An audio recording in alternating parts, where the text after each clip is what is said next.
The occupation has attacked Al-Aqsa Mosque again. They've arrested hundreds of people who are just praying in their mosque. Killed And then many others. Israel bombed Gaza again. Those videos are circulating the internet right now of the occupation attacking Palestinian elders, shoving and beating the disabled, locking Palestinian women, worshippers inside the mosque, physically assaulting journalists. The Western media calls it clashes. A lot of deja vu of last year. Anytime they fight back, they're called terrorists. The Western media was providing how-to kits for Molotov cocktails for Ukrainians. We are investigating. And then it turns out by investigating, they mean like destroying evidence. Much respect to the people who are putting their bodies and their lives on the line to defend the Al-Aqsa Mosque and all of Palestine. Palestine Pod. Hello and welcome to episode 52 of the Palestine Pod, the weekly podcast where we break down the latest headlines dealing with Palestine from all over the world and bring you stories, commentary, and interviews with the aim of supporting the Palestinian struggle for justice and equal rights. I'm one of your hosts, Lara E. You might know me from Instagram as @GazanGirl, and I'm joined by my co-host, Mikey B. What's up, y'all? Mikey B on TikTok, Michael Schertzer on Instagram. And you can call me Mikey Intifada if you're trying to stab a goat at the Dome of the Rock. You love the goat thing. Dude, they're out here with goats trying to stab you love it. Tell me why they're trying to stab a goat. You know what I mean? Don't know. Like, I don't understand Zionist logic. They're literally cradling this alive goat at the gate of the Al-Aqsa Mosque, talking about, hey, we got to get up there and pour blood on it. Like, you're gonna tell me that I'm obsessed with it? You know what I mean? Like, I feel like I'm giving it the right amount of attention. Okay, I feel like if anything, it's an undercovered story. You know, I didn't know that they were specifically doing that with the goat. I was referencing the killing of several goats. Oh, no. Sometimes they just poke a goat out in the street. That's if you want peace. That's how you establish you want peace. Is you just randomly stab a goat.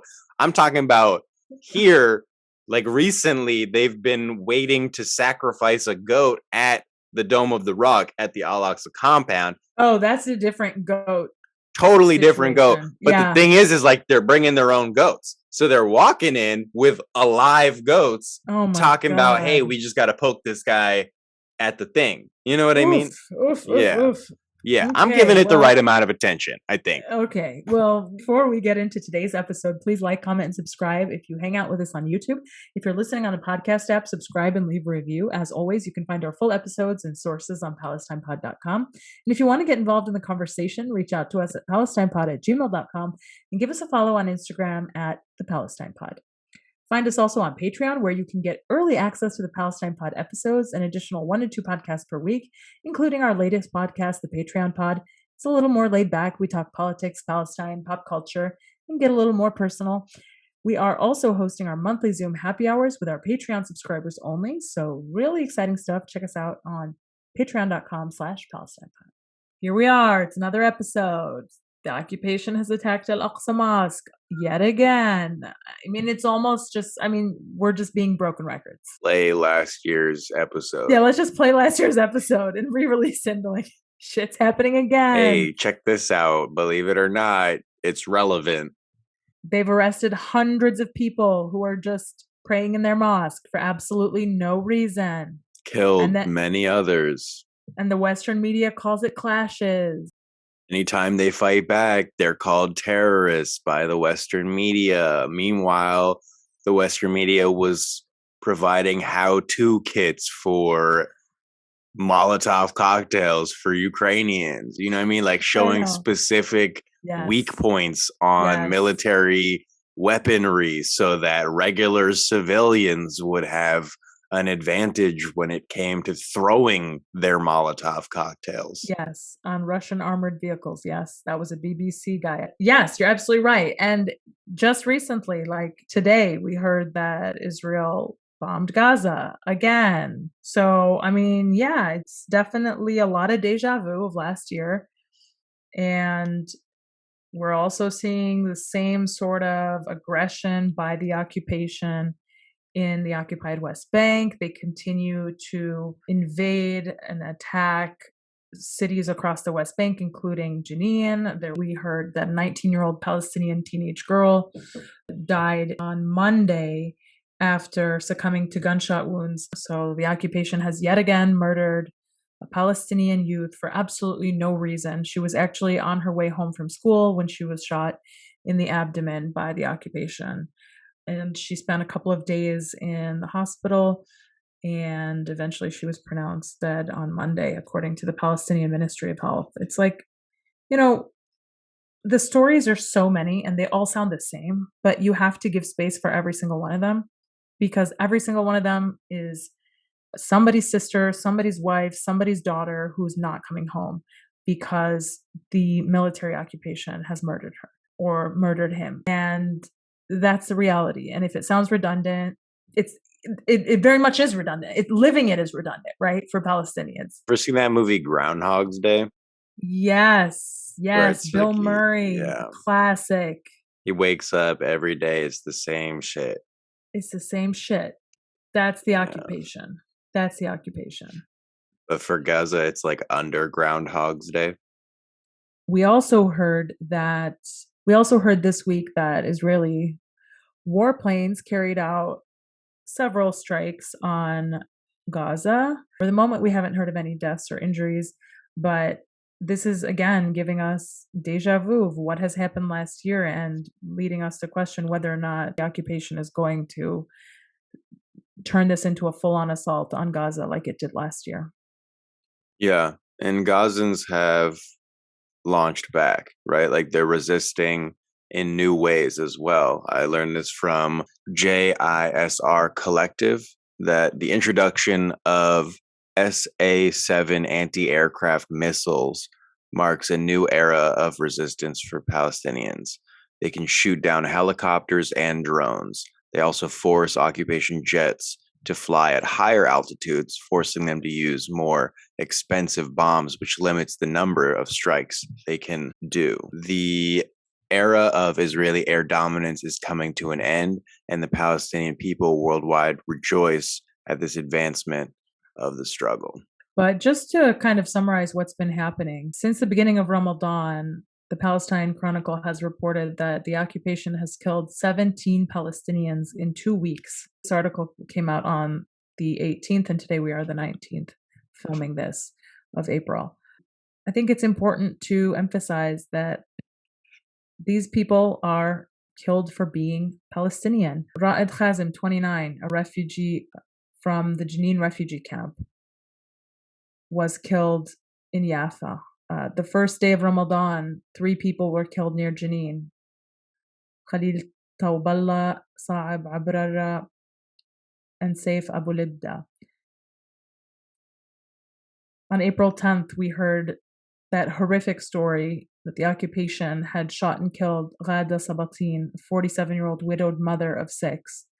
She's a visually impaired woman, and she was shot and killed in the village of Hussan near Bethlehem. There's actually footage of that, and you may or may not have seen that circulating on social media. But can you imagine? I mean, a widowed mother of 6. There are 6 Palestinian children right now who have been deprived of their father for God knows what reason, and their mom's not coming home to them either because she's been killed by the occupation in cold blood. So now you have 6 orphan children simply for being Palestinian in Palestine. Later that day on April 10th, we also heard that Maha Kazem al-Zatari, 24, was shot and killed near the Ibrahimi Mosque in occupied Hebron.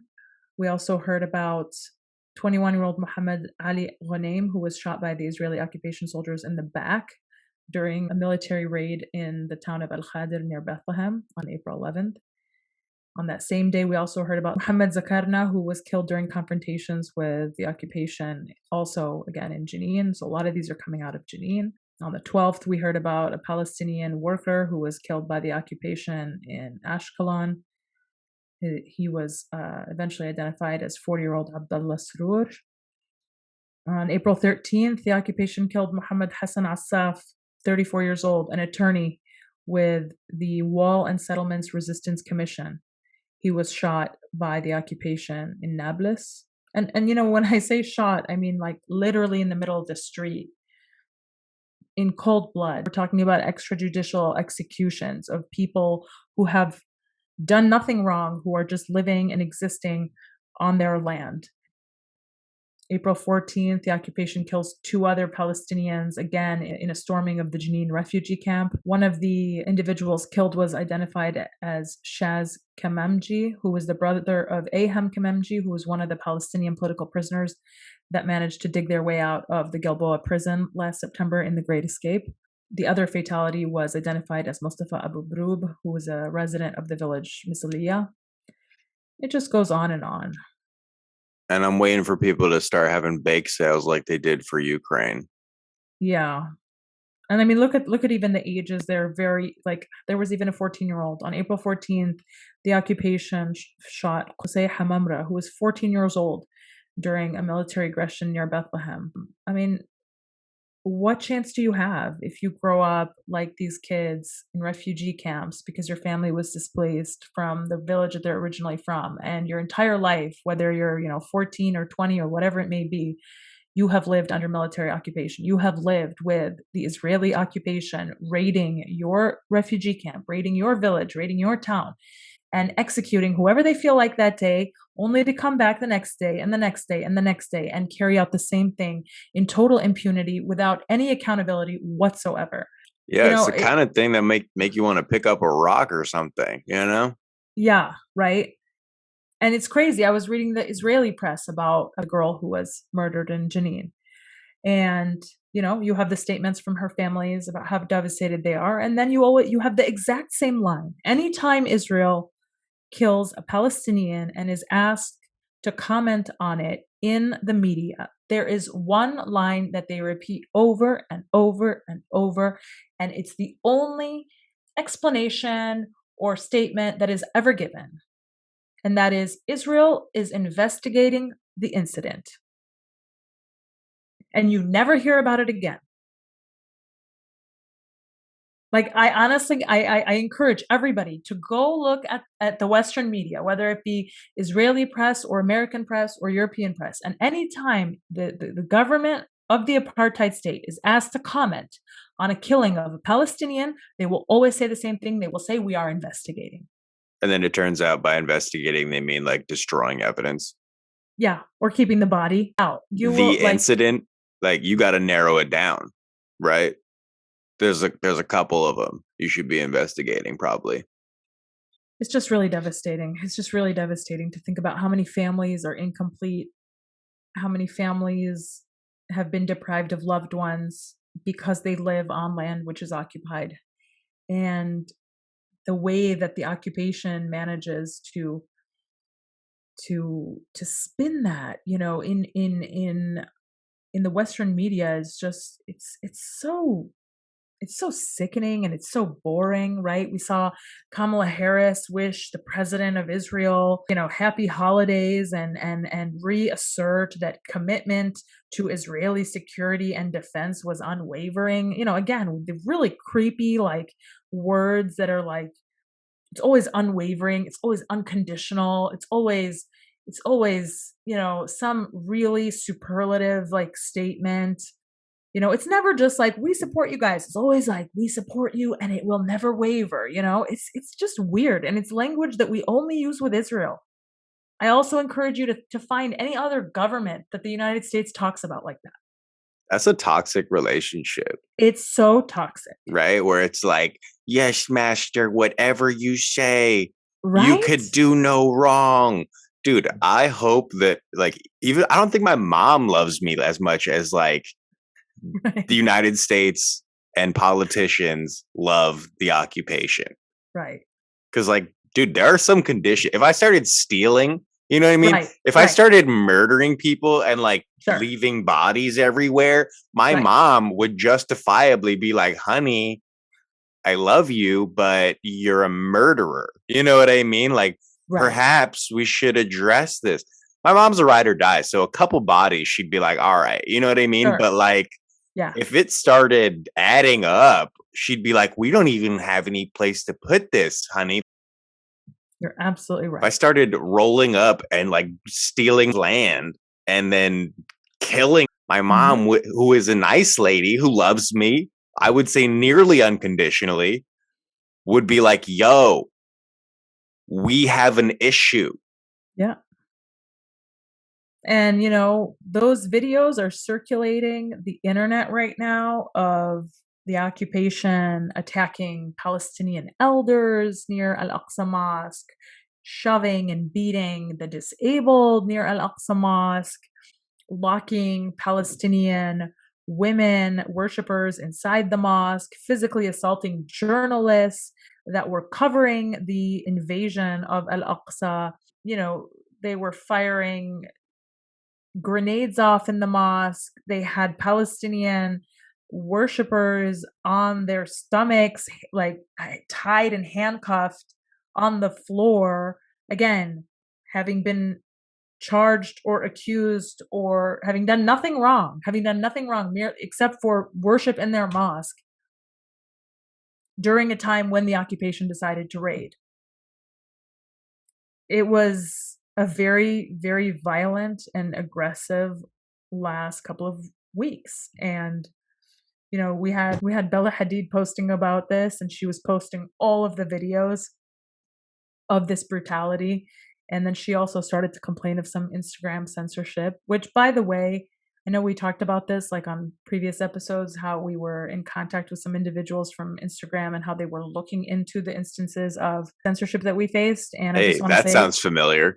I just want to say that they still have not responded to us. Michael and I prepared very exhaustive emails about every instance, showing every type of censorship that we have faced with full screenshots, with full proof of everything. And they said they would get back to us, and we're still waiting. So hey, but the guy does check my Instagram stories. So you know what I mean? Get back to us. Get off my Instagram and send us an email.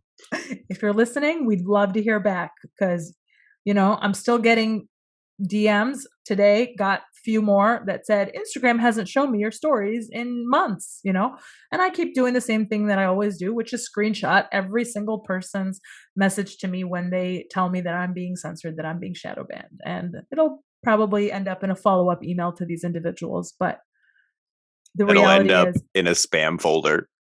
Yeah. Well, and I am still getting messages that say, we want to hurt you. You know what I mean? So just look into it. Yeah.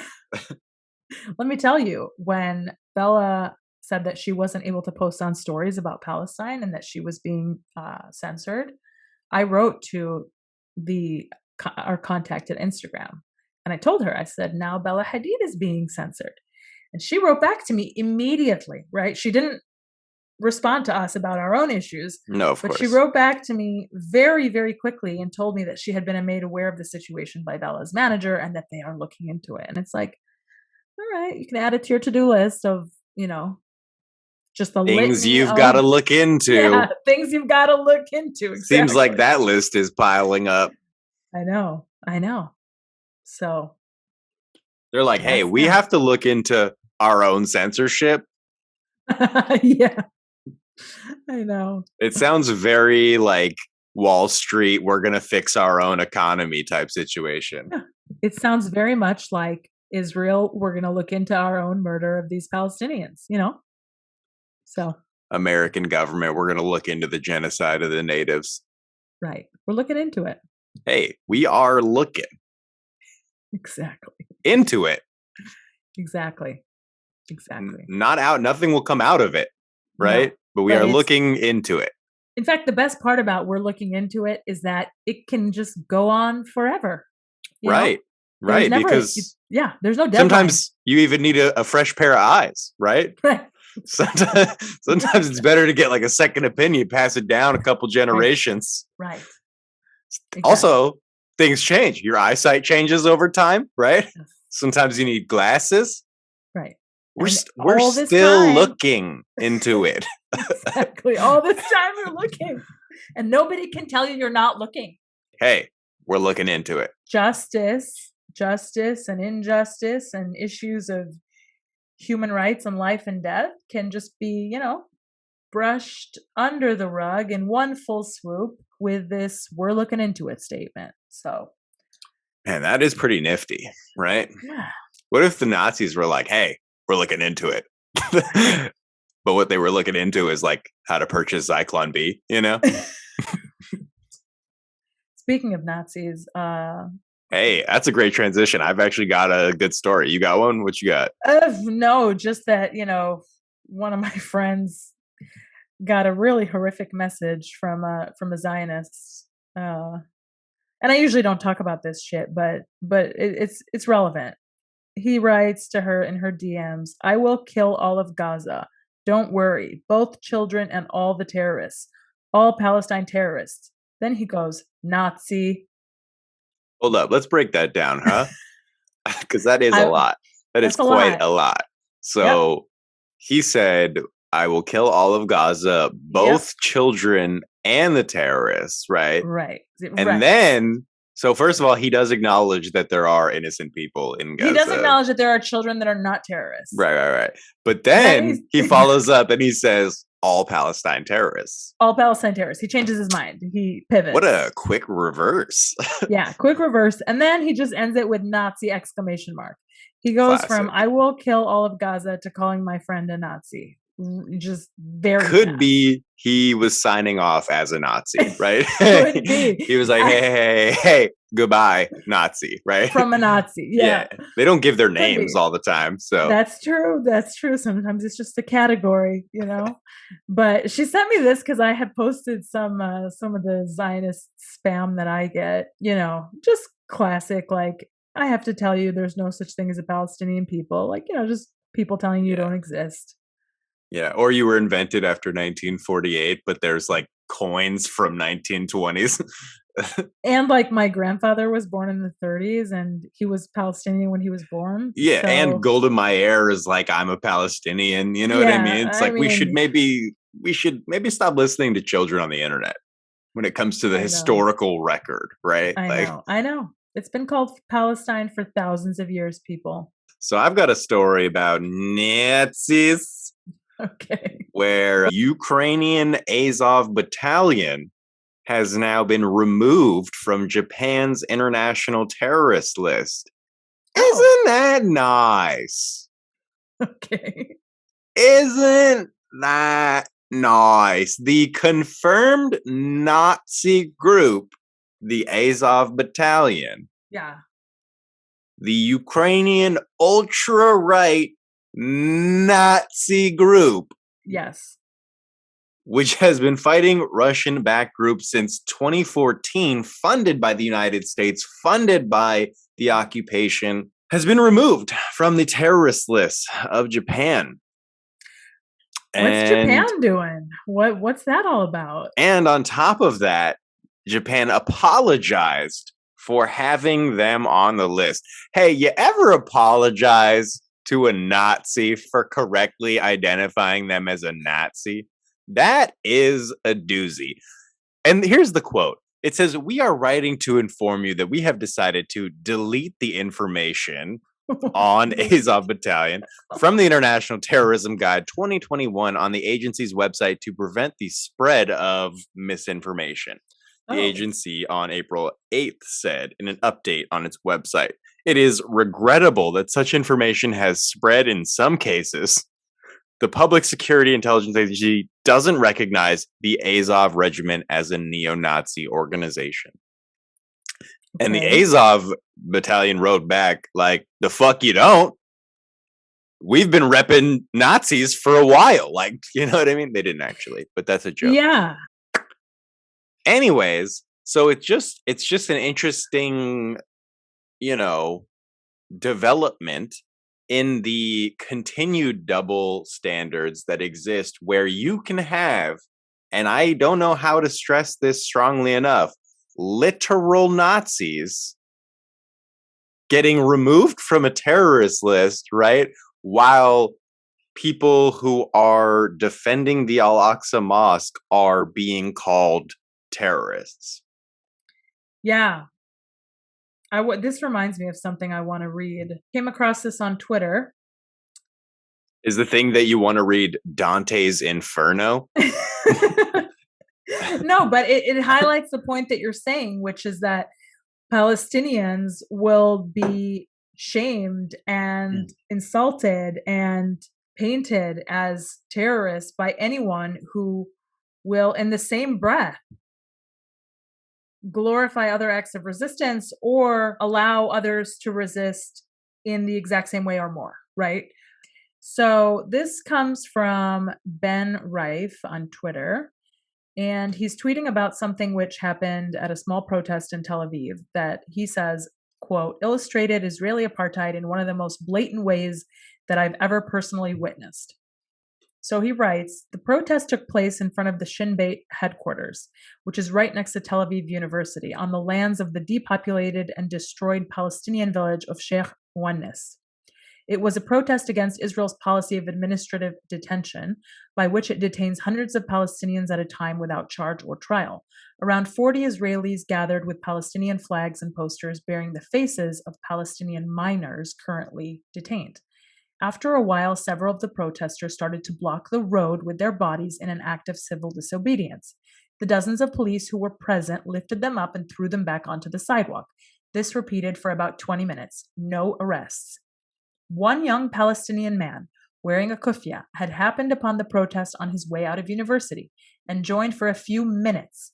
He did not take part in the civil disobedience, but he just stood briefly with the small crowd of Israeli protesters. After a few minutes, he left and headed back towards the student dorms. One of the Israeli protesters went with him. They walked for about 20 seconds while the protest continued, before suddenly at least a dozen police officers started sprinting after them. The protest quickly disbanded as the rest of the crowd ran after the police, who were chasing the Palestinian man into the student dorms. When we arrived, the police were blocking the entrance to the dorm and we couldn't see the Palestinian man anymore. We found out after that the police had arrested him for no reason. After several Jewish Israelis had repeatedly blocked the road in an act of civil disobedience without getting arrested.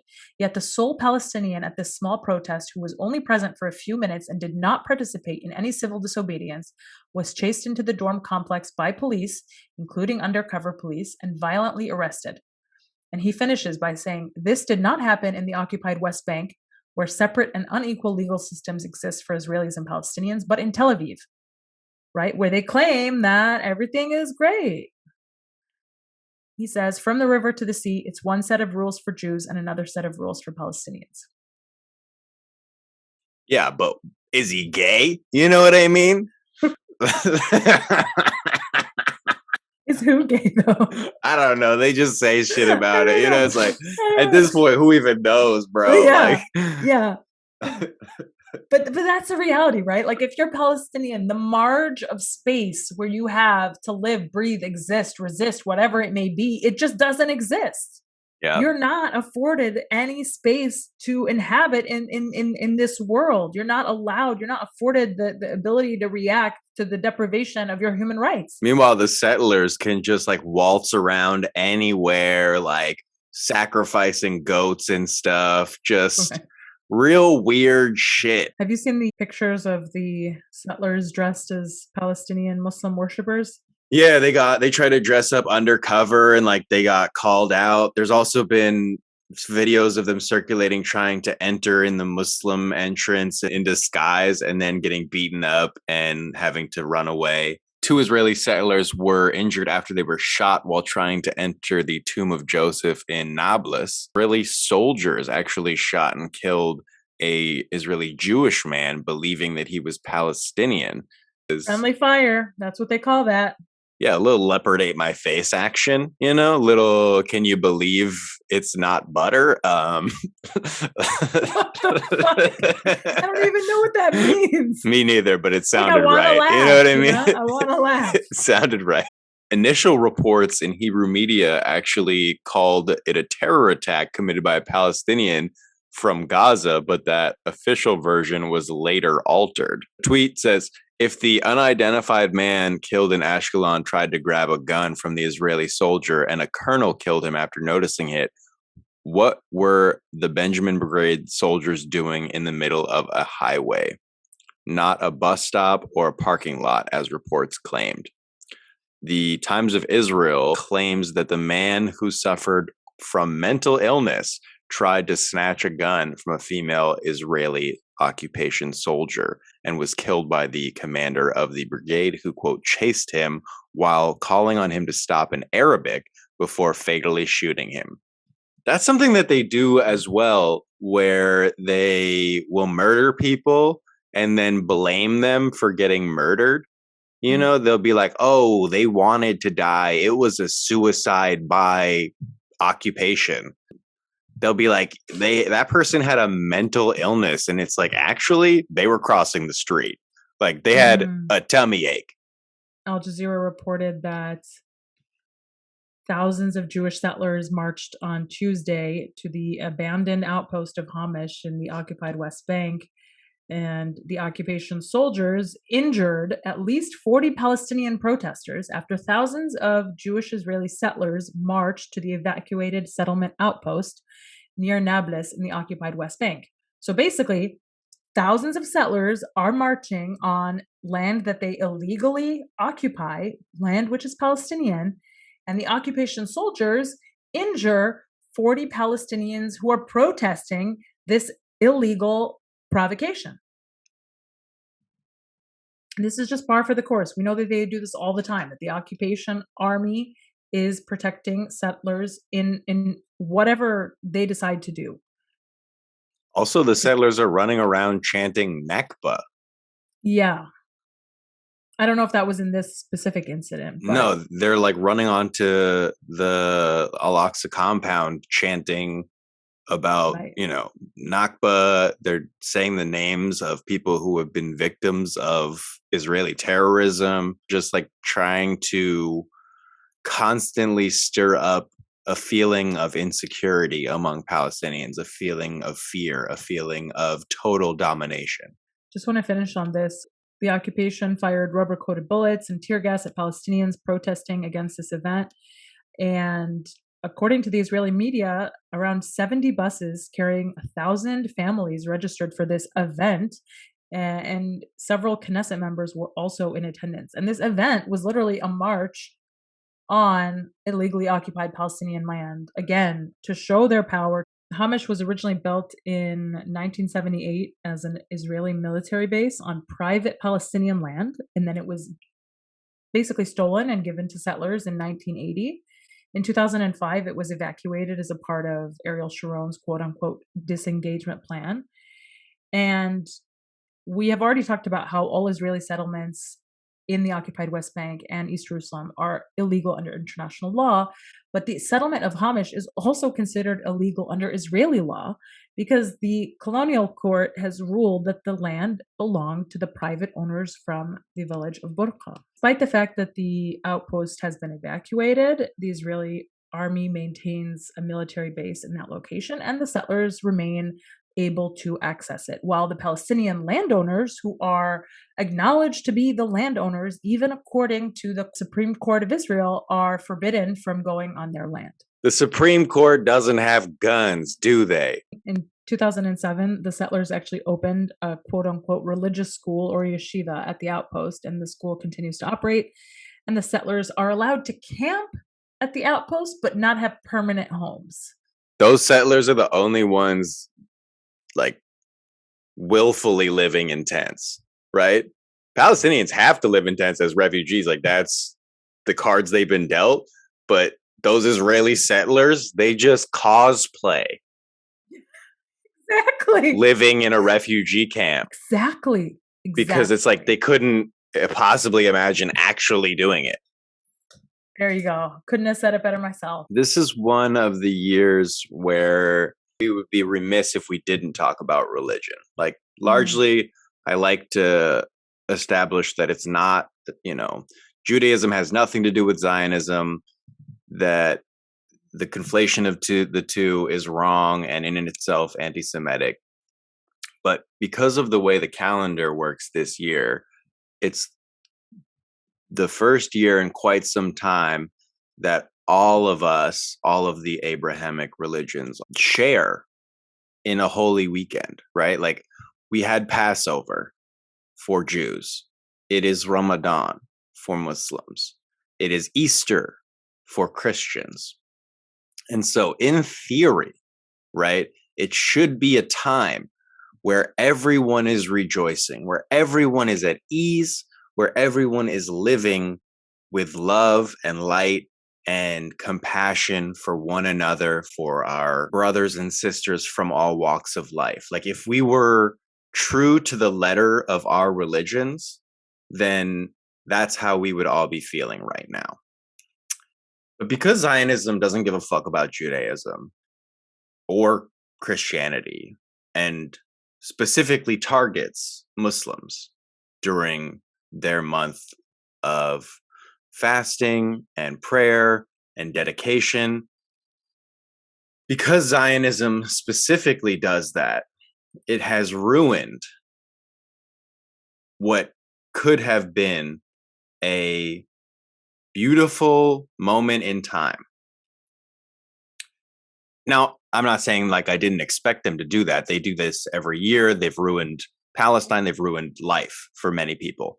But it's just it's a moment that we should stop, right? And think about how detached Zionism is from the religion of Judaism and from the ability to allow for the equal access of religion in Palestine, right?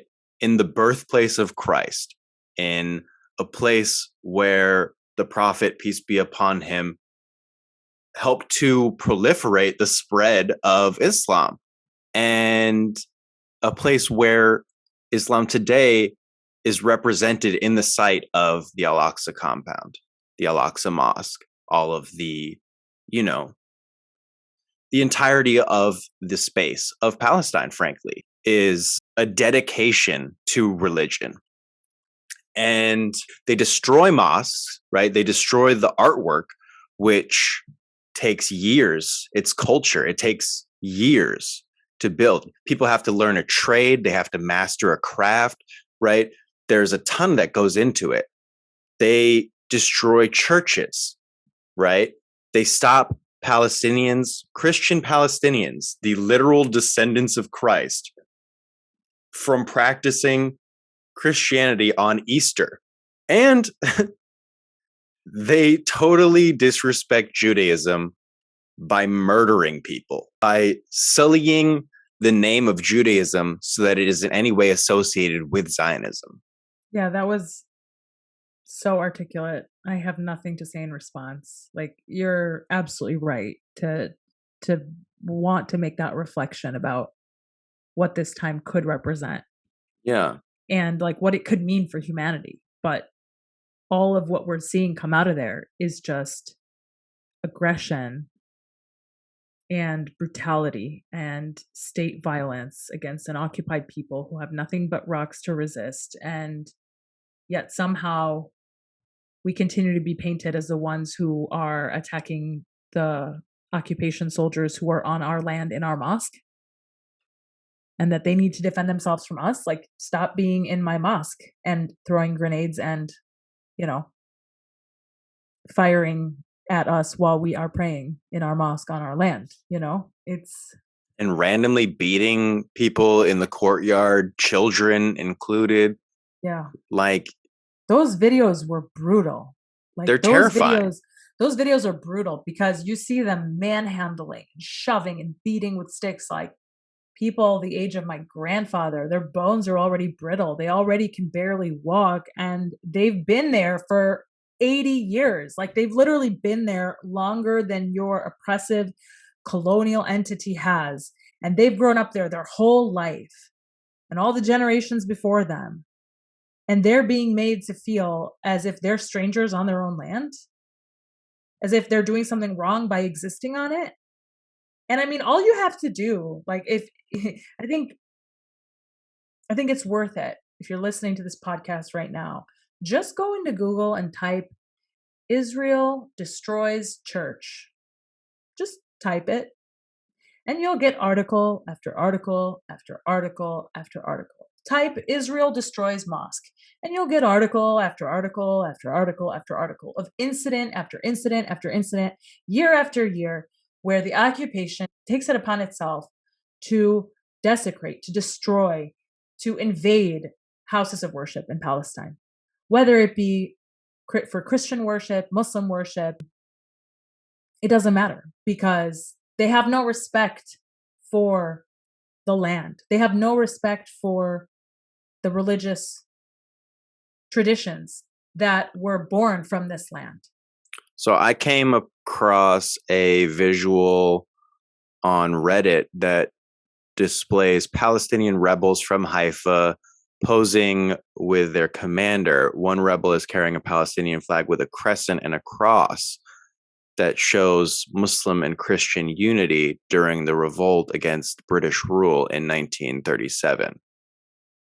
Because historically, people of all backgrounds have come together to oppose Zionism and colonial rule. Christians joined Muslims in their desire to free Palestine. Yes, of course, because they're also victims of it. Yes. Yeah. And the American Christians who are blindly supporting the occupation, making donations to the IOF, raising money on behalf of the settler colony, those people have no idea that they are actually oppressing original Christians, like the OG I don't know Christians. That they care. I don't know that they probably don't care, but they don't know, right? Or they do know. I don't know. Maybe they do. You don't think they don't? You don't think that they know? No, because I think then the media and the access to information has been so dominated by the Zionist narrative that some people frankly don't know, and they don't even know what Palestine is. Okay, well, Bethlehem is in Palestine, and there's a lot of Palestinian Christians in Bethlehem. So you might want to, give it a Google. Give it a Google, next year on Christmas or something. Yeah, might be relevant. I'm not saying that they shouldn't know. They absolutely should know. It's incumbent upon everybody to learn about things outside of the way that you were introduced to the world. But you guys are lockstep with the occupation in oppressing your own. Yeah. Not that this matters at all, but the UN Security Council is going to hold an emergency meeting over Israeli violence in occupied East Jerusalem on Tuesday, April 19th. The meeting was called by China, France, the UAE, Norway, and Ireland, and will be held behind closed doors after days of Israeli aggression around the Al-Aqsa Mosque compound. So we'll see what comes out of that. So last week, the Times of Israel reported that the occupation opened fire on a car in which two brothers of Ra'ed Hazem, who was the Palestinian involved in the resistance in downtown Tel Aviv, were believed to be traveling. The occupation said that, quote unquote, intelligence indicated that the terrorist two brothers were in one of the vehicles. And they also said that bullets struck the car that was traveling in the Jenin area, but it ultimately fled the area. The army claimed that soldiers had aimed at the car's tires, but footage showed smashed windows. The father of Ra'ed said that his wife and his younger son were traveling together in the car when the occupation shot at them. Big shout out, switching gears. Yeah. To something slightly lighter. Shout out Belal Muhammad, UFC fighter, Palestinian, who recently headlined a main card.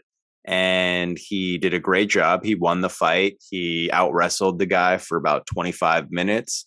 And he shouted out the Palestinian people in his post-fight interview. He also held the flag of Palestine.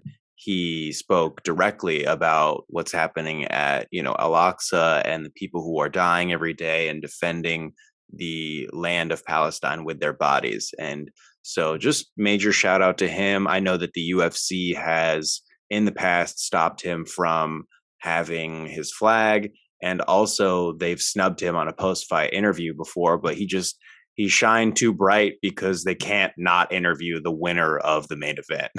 Right. Good luck trying, but that would be awkward. Yeah. Yeah. They're like, hey, we're actually going to talk to the loser of the main event, and they say they stand with Israel. That's crazy. Oh my God. I just love it. I love how proud he was.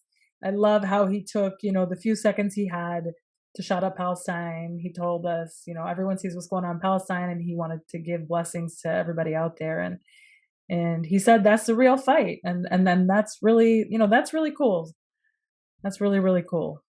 He's doing really well. The dude has been working his tail off. Yeah. He has been like fighting people in their disciplines and beating them at their strengths. It's a very impressive, and it's crazy that he's on this huge fight win streak, but still hasn't really been talked about for title contention. Totally. Like, he's kind of being slept on, kind of being looked over, pushed aside by the promotion. And I don't know if it's because he's Palestinian, you know what I mean? But I'm sure it certainly doesn't help when talking to Dana White. Right. Right. And also, fuck DJ Khaled, really. Yeah, he wants to be known as DJ Khaled. He doesn't appreciate the way you said that. Yeah, okay, hold on. Let me try it again. Fuck DJ Khaled, okay? He said another DJ one. Khaled. Right. Because that's the thing, is like, you could be that. You could be that, but you're not that. One of his ad libs could be Free Palestine. Right. There was a Pegasus story that we didn't talk about. What was it? That they were spying, I think, on UK politicians. What for? They're so obedient. I know. I actually have no idea why they would. He didn't like my Instagram post. No, but here it is. The Pegasus spyware used to infiltrate Downing Street network. Pegasus spyware is suspected to have been used to infect the 10 Downing Street network, and so they're spying on everybody. A device connected to the network was infected in July 2020, prompting tests on several phones, including that of the Prime Minister. But don't worry, the phone got vaccinated and boosted, and it's feeling much better.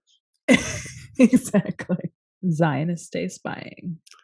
I don't know what the point is of spying on those people. They literally do everything you say. I don't know. It's either. like you could just text them. Right? Right. Be like, hey, Boris, go say this dumb shit. And then he does. And it's like, all right. And then he does. And then it's over. And they're like, hey, keep sending us weapons and money. And then they do. You're right. I don't know. That just shows how fucking paranoid they are. That it's like, even the people who are totally subservient to them, totally obedient, can still get spied on like a dissident, right? Yes. And this is actually something that's interesting. I spoke to a woman who she was born in Haifa. She was at the Seder. She's the mom of an anti-Zionist Jew, and she's not quite anti-Zionist, but she's sort of coming around to anti-Zionist principles in her later life. She's dipping her toes. Yeah. And she explained to me that even though she'd served in the army, she found out that she'd been spied on. And that's what first led her to see maybe not, maybe the things that I've been told aren't true, because she was told by her higher up that they were spying on her. And so you could dedicate your whole life to serving the occupation and they'll still treat you like they don't trust you, because it's a sick society, right? It's a society that projects its own insecurities onto the people who are serving it. So they'll treat you like a cheating partner because they cheat, because they spy, because they send people to infiltrate and to collect information and to blackmail. And so they're always checking you for those tendencies. Absolutely. Couldn't have said it better myself. That is the entire psyche of the colonial, and the colonial personality is embodied in that description. You could be so fully faithful, so fully subservient to this colonial settler apartheid system, but it doesn't spare you the scrutiny that goes with existing inside of the system, right? Right. Anybody can get spied on. Anybody could get clapped. Anybody could get taken to jail and detained indefinitely. Obviously, it happens more to Palestinians, but it's not like it doesn't happen to Jewish people. Right. Anybody could get it.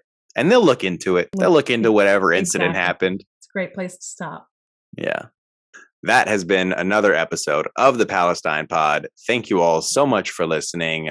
Check out our website, www.palestinepod.com. Follow us on Instagram at The Palestine Pod. Fucking send us an email. You know what I mean? Send us a fucking digital letter at palestinepod@gmail.com. And subscribe to our Patreon. It's really good stuff we got going on over there. www.patreon.com/PalestinePod. That has been another episode of the Palestine Pod. Thank you all so much for listening. Have a great day. This is the Palestine Pod. Palestine Pod.